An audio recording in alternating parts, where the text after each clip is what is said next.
Well, we got another beautiful day here in Heber City. It is just gorgeous. Look at these clear blue skies. Hanging out here by the little creek. So got a little project planned this morning. I think I showed you already on Laurent's van. He did one of these solar shower tubes. I've seen a few other van dwellers do. It's just black PVC. Put a valve on it. Check out the pressure he's got on this thing. That's awesome. I mean, you could wash the van down with it, let alone take a shower. So we're going to try to replicate this and put one on my van. I was considering doing this when I first hit the road, and I just went with the weed sprayer bottle. We'll probably do mine a little bit shorter. Yours is 9 feet? 10 feet. So it's basically like a gallon per foot. So you can fit almost 10 gallons. You do want to leave a good amount of airspace to pressurize it. That way it holds the pressure better. He already experimented with that and realized that you can't fill it completely up. He even put a gauge on his.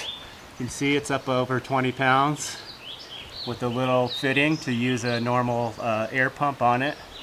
So I'm going to adjust the racks on my van and see if we can spread them out a little bit and make room for this and see what we can do. Probably do it on the passenger side.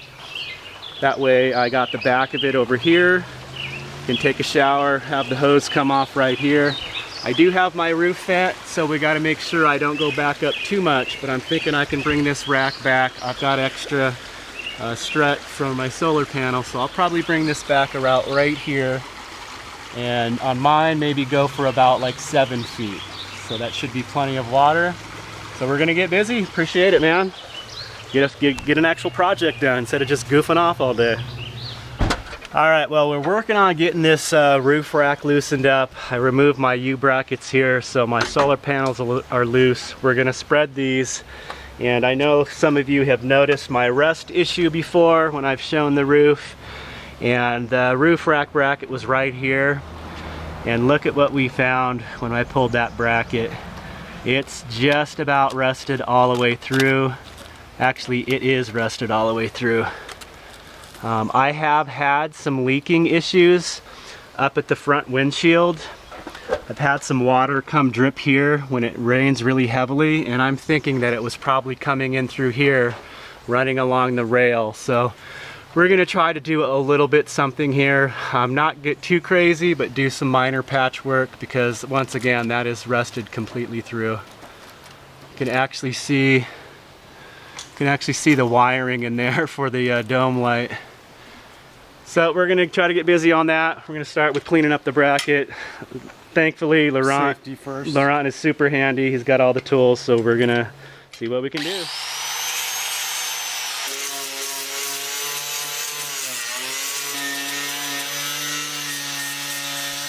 Okay, so we did a little grinding on it, and like any repair, we got to draw a line somewhere. We're just going to do some patchwork. I mean, we could literally grind this whole front of the roof off. So I'll show you how bad the problem has gotten.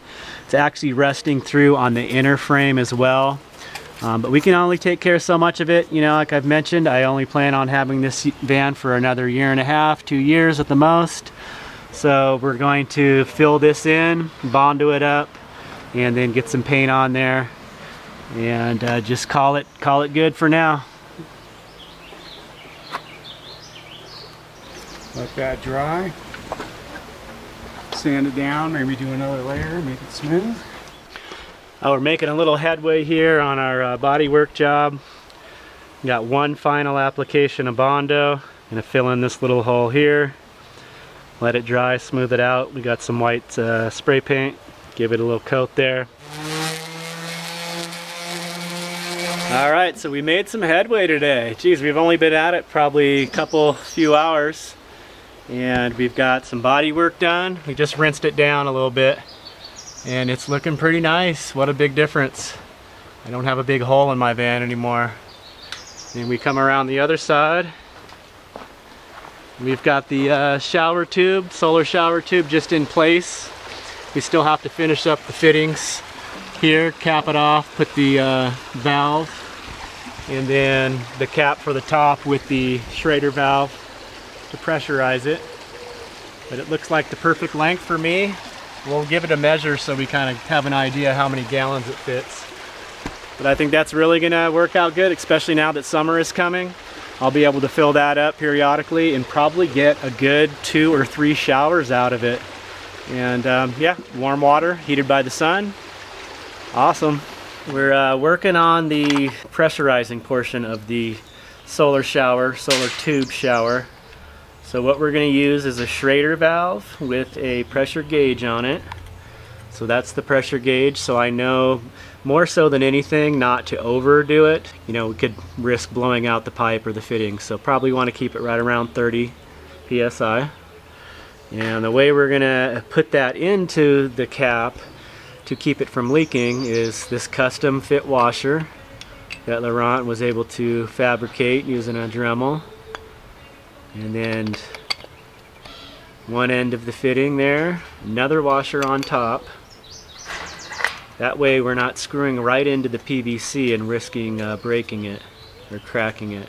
ABS, not PVC. So basically that's the finished product, and now we're going to need to add any little bit of silicone. A little bit of silicone, okay. Probably not necessary, but we've got Teflon tape, so when that screws in, it shouldn't leak there. So far on Laurent's, on his, we've tested it last night up to pressure. It held overnight, so seems like this is a go as far as the design. Really appreciate it, man. This is going to be great to test out. Okay, so for the valve setup where we're actually going to connect the hose, what we're using is your standard hose bib fitting. This is a 1/4 turn 1 3/4 inch threads, and we've got the brass washer to go on the other side. And then this does have a little bit of a lip on it, but it's not enough to really seal on here, so that's where the washers come into play. Teflon tape, and then just cinch it down super tight. And the hole is drilled on the lower end of the cap. That way we'll get the maximum amount of water in it, because if it was in the middle, when the water runs low halfway down the pipe, we wouldn't get any water. So this is going to assure us to get most of pretty much all of the water out of the tube. And that's the setup. So we'll crank that down. Sealant on that too? I will. Yep, cool. All right, well, we're going to give a little glimpse of the finished product on the solar shower tube. Installed, pretty much mounted, you're good to go. Ended up using hose clamps, one around here and then a big one to go around the actual pipe. You can probably see it better here. See, I've got the hose clamp there, then another one here to keep it from going rattling.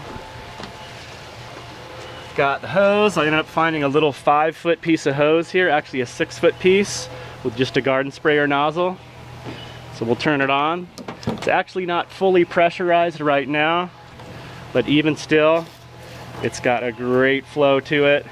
It's warming up. It's been in the sun already this morning. It's just slightly warm, but I bet by the end of the day, it'd probably be hot. So we got to test that out. Got a nice off and on knob there. Got the Schrader valve up top to pressurize it with the gauge. Pretty happy with it. It's looking good. I think that's going to be a big game changer for me.